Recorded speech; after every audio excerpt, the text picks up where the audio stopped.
I have to give you my fanboy geek out moment. About 15 years ago, I was asked to go participate in a study at NASA Jet Propulsion Lab, JPL, the people who build the deep space missions, because I was an expert on in-space propulsion. And they were having a 3-day workshop of how do we design a spacecraft in the near term that can leave the solar system, not with this, but 3 times faster than Voyager.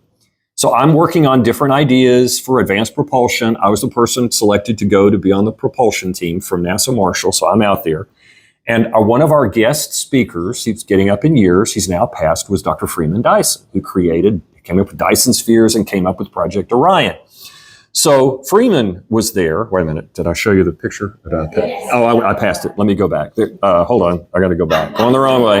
You're getting a sneak preview. Stop it. So Freeman was there he is. And everybody at the workshop said, so I'm at the Keck Institute in California, which is on the Caltech campus. We have 3 days of meetings.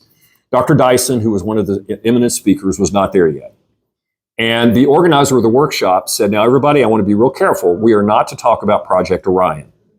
He is embarrassed about that. So under no circumstances bring up Project Orion. So everybody's groaning, disappointed. They wanted to talk to him about it. So we're at the meeting. He comes in, he gives his keynote lecture. Great, Professor Emeritus, gives a great talk about interstellar travel. He comes and sits down, yada, yada. Third day, lunch. Okay, we have our box lunches. I sit down at a table, I'm eating. Who comes and sits right in front of me? Freeman Dyson. I'm thinking, okay, it's just us. So I'm looking around and I said, okay, Dr. Dyson. I said, we're not supposed to bring this up. Tell me about Project Orion, okay?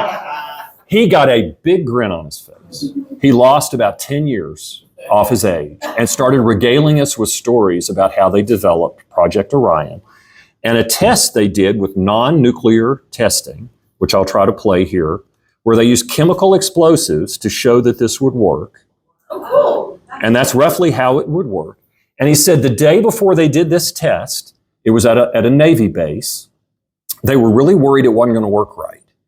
And so the night before, he and some of the Navy guys broke into a weapons place, got some explosives, and did an unauthorized test. And you know, the kind of stuff that gets you locked up forever, right? And they did a test, and it worked, okay? And then the next day, the brass came in, and they showed the thing, and then they shut it all down, right?